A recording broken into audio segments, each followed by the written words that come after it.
আজ আমি বানাচ্ছি পাহাড়ি লঙ্কার বড়া। তার জন্যে প্রথমে আমি একটা আলুর পুর তৈরি করে নিয়েছি।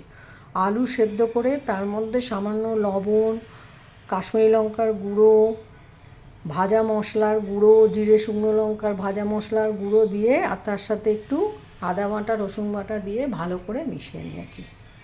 এবার ওই পুরটাকে আমি ওই পাহাড়ি লঙ্কার মধ্যে ভরে একটা পাহাড়ি লঙ্কা পুর ভরা লঙ্কা করে নিয়েছি।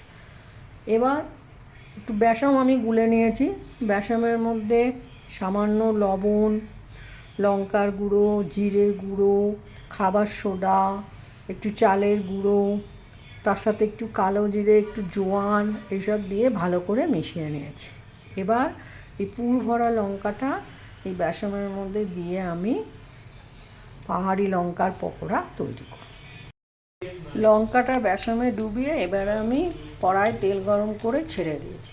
এবার এপিট ওপিট করে লাল করে ভেজে নিলেই লঙ্কার বড়া রেডি। আমার পাহাড়ি লঙ্কার বড়া একদম রেডি। লঙ্কাটা বেসমে ডুবিয়ে এবার আমি কড়ায় তেল গরম করে ছেড়ে দিয়েছি। এবার এপিট ওপিট করে লাল করে ভেজে নিলেই লঙ্কার বড়া রেডি। আমার পাহাড়ি লঙ্কার বড়া একদম রেডি।